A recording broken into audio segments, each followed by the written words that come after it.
எப்படி முடிக்கணும்னு போயிருப்போம். இனி எல்லாம் ஓகே. கலங்காதே ராசா, காலம் வரட்டும், நள்ளிரவு போன பின்னி வெள்ளி முளைக்கும்.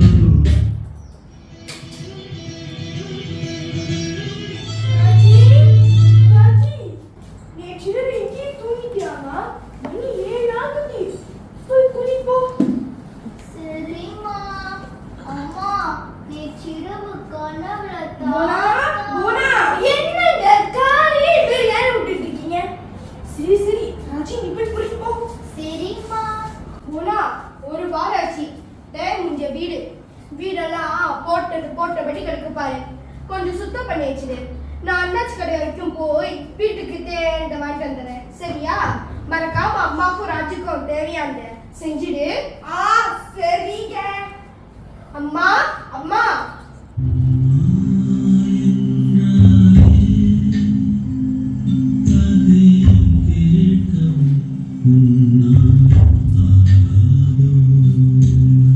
என்னப்பா? அம்மா, உங்களுக்கு எது வேணுமாம்மா? அம்மாக்கு ஏதும் வேண்டாப்பா. நீ பார்த்து பத்திரமா போயிட்டு வா. சரிம்மா. இந்தாங்க. ச்சே, இவருக்கு வேற வேலையே இல்ல. இந்த கிழவனால எல்லா வேலையும் நின்னு போச்சு. எல்லாத்தையும் இப்ப நான் செஞ்சு தொலைக்கணும். எப்படி எனக்கு வீட்டு வேலையா? இந்த கிழவிக்கு நான் முடிச்சு போட்டுமா? என்ன செய்யறேன்னு பாருங்க.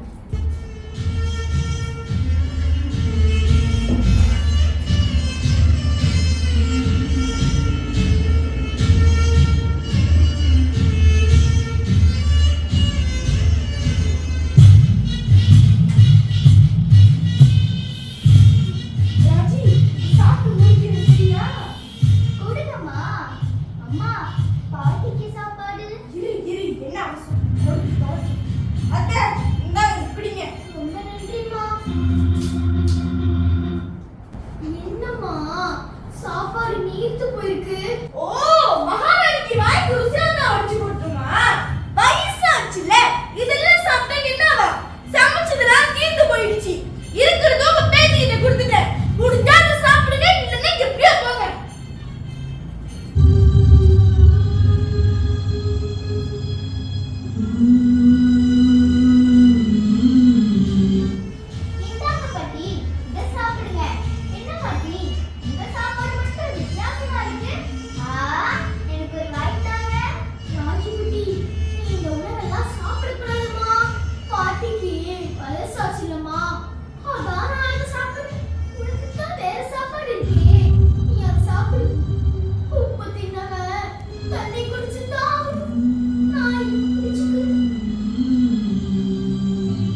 போங்க பாட்டி. இப்பெல்லாம் வேலை வேலை செஞ்சுக்கிட்டே தான் இருக்கீங்க. தாத்தா இருக்கும்போது என்னை வெளியில கூட்டிட்டு போவாரு. ராஜராணி கதையில் எல்லாம் சொல்லுவாரு. நீங்களும் தாத்தாவும் கூட என் கூட கண்ணாமூச்சிலாம் விளையாடுவீங்க. ஆனா இப்போ அப்பா வேலைக்கு போயிடுறாரு. அம்மா அடிக்கடி வெளியில எங்கேயாச்சும் போயிடுறாங்க. நீங்களும் வேலை செஞ்சுக்கிட்டே தான் இருக்கீங்க. எனக்கு நீ யாருமே இல்லை பாட்டி. அச்சச்சோ, காலையிலே இப்படி ஆடாதம்மா. உன் தாத்தா சொல்றத நான் அப்பவே கேட்டதுன்னா இன்னதுக்கும் தாத்தா நம்ம கூட இருந்திருப்பாரு. நான் தான் தப்பு பண்ணிட்டேன். இல்ல இல்ல இல்ல பாட்டி. இல்ல இல்ல, எனக்கு கதையெல்லாம் வேணாம். பரவாயில்ல பாட்டி, நீங்க அழாதீங்க. இல்லம்மா இல்ல, பாட்டிக்கு ஒண்ணும் இல்ல. அது சரி, ராஜிக்கு என்ன கதை வேணும்? தாத்தா சொல்ற அந்த ராஜராணி கதை வேணும் பாட்டி. ஆதாகப்பட்டது நமது கதையின் ஆரம்பத்துல. ராஜாவும் ராணியும் இருந்தாங்க.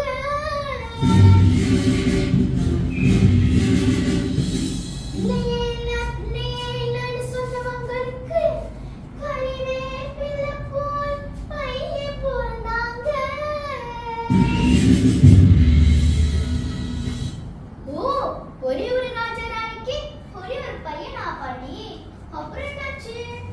ஆசாசியா வளர்த்த பையன் ஒரு நாள் மகாராஜாக என்ன கொண்டானா. உடனே ராஜாவின் மாளிகை கூட கோபுரம் தனக்கு வேண்டும் என்று மகாராணியை கூப்பிட்டு பையன் கேட்டானா. அச்சச்சோ, அதுக்கு ராணி என்ன பண்ணாங்க பாட்டி? ராணி பிள்ளையாச்சேன்னு ராஜாவுக்கு தெரியாம அந்த மாளிகைய அந்த பையன் கிட்ட கொடுத்துட்டாங்கம்மா.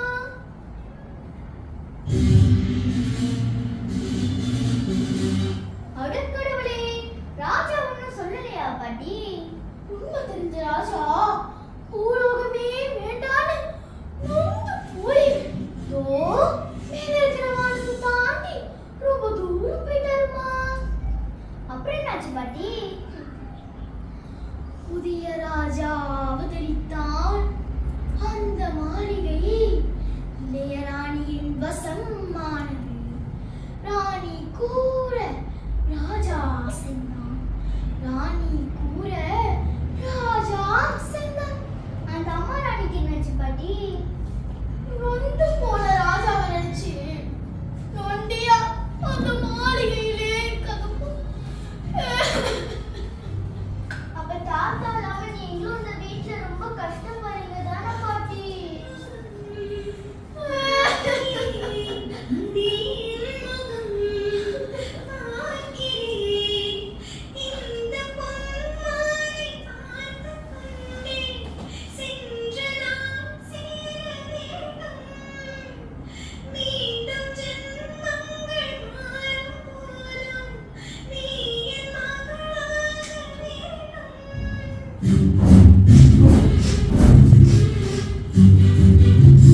50 வயது மதிக்கத்தக்க இந்திய ஆடவர் கடந்த வாரம் தன் வீட்டின் வாயில் கதவில் தூக்கிட்டு தற்கொலை. பெற்ற பிள்ளையால் கைவிடப்பட்டாரா, சொத்து தகராறு, மனம் நொந்தாரா என தொடர்ந்து எழுகின்றது வலைத்தளவாசிகளின் கேள்விகள். ஐயோ என்னங்க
ஊர்ல உலகத்துல நடக்காதன்னு நடந்துருச்சு.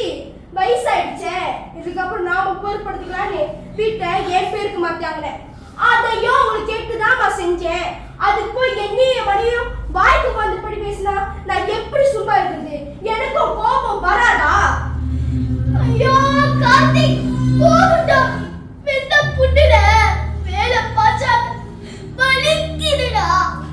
உங்க அப்பா நம்மள வேண்டவே வேண்டான்னு விட்டுட்டு ஒரேடியா போயிட்டாடா. 30 வருஷம் என் கூட வாழ்ந்த வாழ்க்கையையும் உதறி தள்ளிட்டு போட்டேன். நானும் உங்க அப்பாவும் ஒன்னா சந்தோஷமா அந்த காலத்துல நினைச்சு அழுகிறதா, இல்ல உங்க அப்பா என்ன தனியா தவிக்க விட்டு போயிட்டாரே நான் வருதான்னு தெரியாம தவிச்சுக்கிட்டு இருக்கேன்டா, தவிச்சுக்கிட்டு இருக்கேன். இல்ல இல்ல, நான் தான் அவரை தனியா தவிக்க விட்டுட்டேன். நான் தான் அவரை தனியா தவிக்க விட்டுட்டேன். இங்க பாருங்களேன், ராஜாவுமே ராணி சொல்றதுக்கெல்லாம் நல்லாவே தலையாட்டுதுமா. ராஜி ஒழுங்கா வாய் முடிக்க கூட வா, வாங்க உள்ள போலாம். ச்சே, எல்லாம் என் தலை எழுத்து.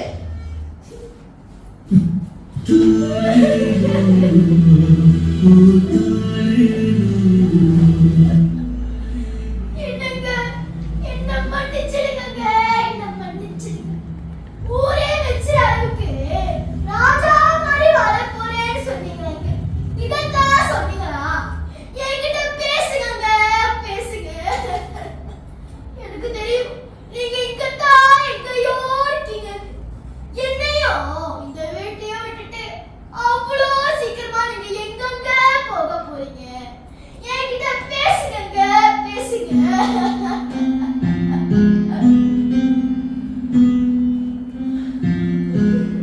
அழுவியா காவேரி? அழு, நல்லா அழு, ஓடு, கதறி அழு. நீயே என்கிட்ட பேச மாட்டேன்னு சொன்னப்போ நானும் இப்படிதான் அழுதேன். என் மகனே என்னை அடிக்க கையோங்கும் போது நானும் இப்படிதான் அழுதேன். எனக்கு தெரியாம இந்த வீட்டை உன் மகன் பேருக்கு எழுதி கொடுத்ததா உன் மருமக சொன்னாலே, அப்பவும் இப்படிதான் கதறி அழுதேன். எல்லாம் இருந்தும் இல்லாதது போல இரவெல்லாம் வீதி வீதியா அலைஞ்சேனே, அப்போ இப்படிதான் அழுதேன். கடைசியா அந்த தூக்கு கயிறு என் குரல் வளைய நெரிச்சிச்சே, அப்போ இப்படிதான் அழுதேன். இப்படிதான் கதறி அழுதேன்.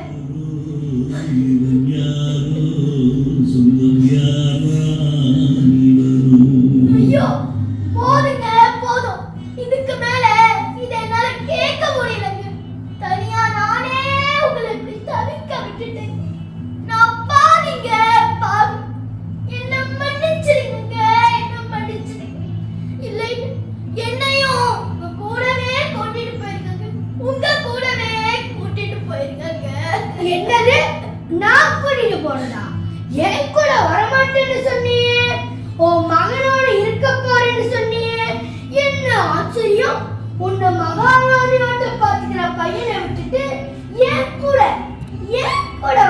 இல்லையா? தப்புதாங்க, தப்புதான். பிள்ளை பிள்ளைன்னு அவன் போன இடத்துக்கெல்லாம் போனேனே, அவன் கேட்கறத எல்லாம் செஞ்சேனே. ஆனா இப்போ அவன் கண்ணுக்கே நான் சொல்லையா தெரியுறங்க, சொல்லையா தெரியும். இப்ப புரியுதுங்க. வளர்த்த கிடாவே தன் மாறில எட்டி உதைக்கும் போது அதோட வலி எப்படி இருக்குங்கிறது இப்ப எனக்கு புரியுதுங்க. உங்களுக்கும் இப்படிதான் வலிச்சிருக்கும்னு நான் தெரிஞ்சுக்கிட்டேங்க, தெரிஞ்சுக்கிட்டேன். என்னங்க உங்களுக்கு ஞாபகம் இருக்கா? சின்ன வயசுல பையன் தோல்ல தூக்கி வச்சுட்டு ஆடு ராஜா ஆடுன்னு அவனுக்கு விளையாட்டுலாம் காமிக்கணும்.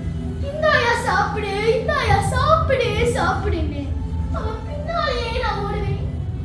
அப்படியே நம்ம வாழ்க்கை இருந்திருந்தோம் எவ்வளவு நல்லா இருந்திருக்கும்.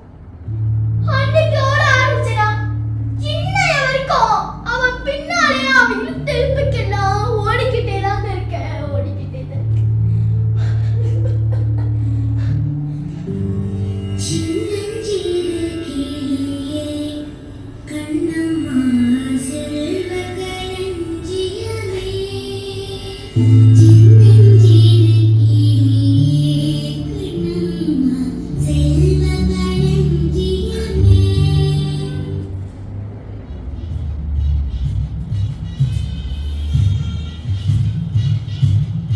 என்னங்க அங்க பாத்தீங்களா? இப்பெல்லாம் இப்படிதாங்க. உங்க அம்மா தன்னை தனியா பிடிச்சு பிடிச்ச மாதிரி பேசிட்டு இருக்காங்க. எனக்கு என்னமோ நம்ம ராஜி ஏதாவது செஞ்சிருவாங்களோன்னு பயமா இருக்குங்க. வேணும்னா நான் சொன்ன மாதிரி அவங்கள விடு, நான் பாத்துக்கிறேன்.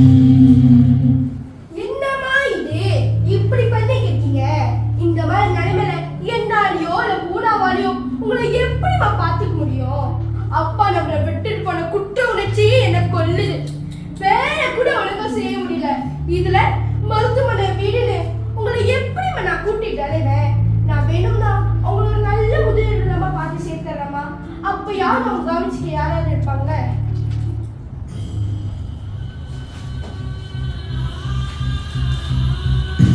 கேட்டியா காவேரி, கேட்டியா? மகன் மகன் அவன் கூப்பிட்ட இடத்துக்கெல்லாம் போனியே, எல்லாம் உடம்புல தெம்பு இருக்கிற வரைக்கும் தான். இப்ப அவன் உன்னை முதியோரத்துக்கு கூப்பிடுறான் பாரு, போ போயிட்டு வா போ. அம்மா உங்ககிட்ட தான் நான் பேசிக்கிட்டு இருக்கேன், நீங்க எங்க பாத்துக்கிட்டு இருக்கீங்க? சரிப்பா, உனக்கு அதுதான் சந்தோஷமா? நான் போக தயார். பாவம் நீயும் என்ன பண்ணுவ? அவங்க அவங்க வழி அவங்க அவங்களுக்கு தான் தெரியும். எனக்கு பேச்சு தோண இருக்கு, பேத்தி ஒரே ஆளுதான். அவளை விட்டுட்டு போத நினைச்சாதான்ப்பா எனக்கு கவலையா இருக்கு. அவளை பத்திரமா பார்த்துக்கணும்ப்பா.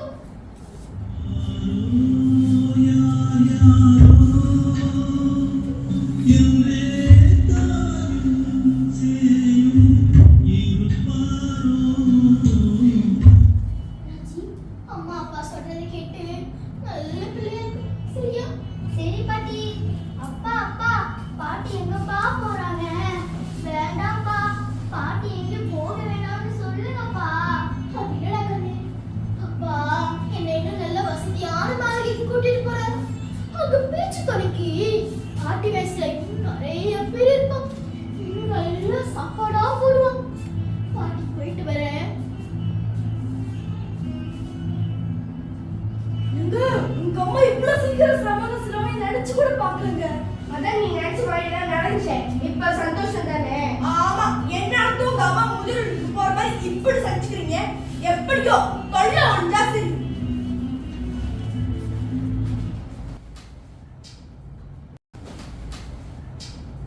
என்னங்க இந்தாங்க உங்க அம்மா கட்டி இதை எடுத்து வச்சுக்க சொல்லுங்க.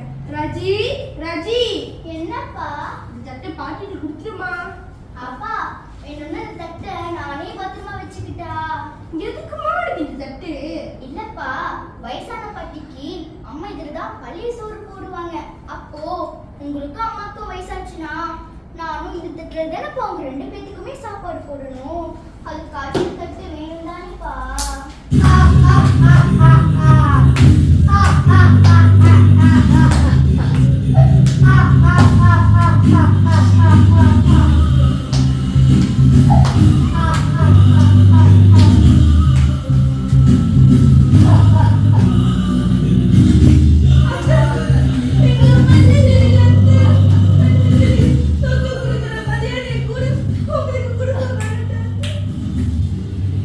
போதும்மா போதும். இனி நீங்க எங்கேயும் போக வேண்டாமா. நாங்க செஞ்ச தப்பை எங்க மகன் எங்களுக்கு உணர வச்சுட்டாமா, உணர வச்சுட்டா.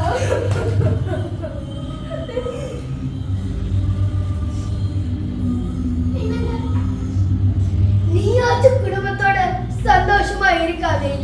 இது அப்பவே நடந்திருக்கலாம். நடந்திருந்தா நானும் உயிரோட இருந்திருப்பேன்.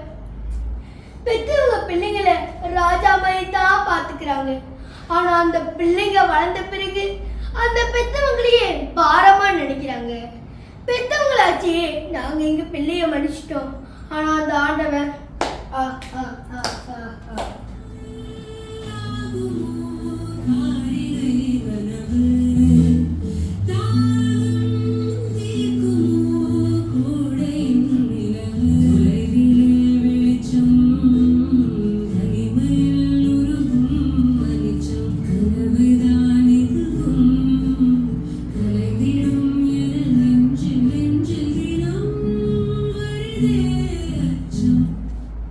பெற்றோர்களால் கைவிடப்படும் பிள்ளைகள் மட்டும் அனாதைகள் அல்ல. பிள்ளைகளால் உதாசீனப்படுத்தப்படும் பெற்றவர்களும் அனாதைகளே. ஊழ்வினை உறுத்து வந்து ஊட்டும் முற்பகல் செய்ய பிற்பகல் விளையும் என்பதை கருத்தில் கொண்டு பெற்றோரை ராஜா மற்றும் ராணிக்கு சமமான மரியாதையோடு போற்றுவோம். கதை வாசிப்பாளராக நான் ராணேஸ்வரி நாயர் சாமிநாதன். இனி எந்த ஒரு தகப்பனுக்கும் இப்படி ஒரு நிலைமை வரக்கூடாது. நொந்த ராஜாவாக நான் தஷ்வினாவினோர். தப்புதாங்க, தப்புதான். பிள்ளைன்னு அவ போற இடத்துக்கெல்லாம் போனேனே. நொண்டி ராணியாக நான் லுத்ரா முரளி. தாத்தா தாத்தா, நீங்க போயிட்டீங்கன்னா யார் தாத்தா எனக்கு ராஜா ராணி கதைலாம் சொல்லுவா? பேத்தியாக நான் சஷ்மிகா சந்திரகுமார். ஓ, மகாராணிக்கு வாய்க்கு ருசியாத்தா வடிச்சு கொட்டணுமா? மருமகளாக நான் சௌமியா சிவசங்கர். அம்மா, நான் வேணும்னா உங்களுக்கு நல்ல முதிர் இல்லாம பார்த்து சேர்த்துறேம்மா. மகனாக நான் நரேஷ் பிரபாகர். சேதுபதி சின்னசாமி எனும் 70 வயது மதிக்கத்தக்க இந்திய ஆடவர் கடந்த வாரம் தன் வீட்டின் வாய்க்கதவில் தூக்கிட்டு தற்கொலை. செய்தி வாசிப்பாளராக நான் மகிஷா முகிலே.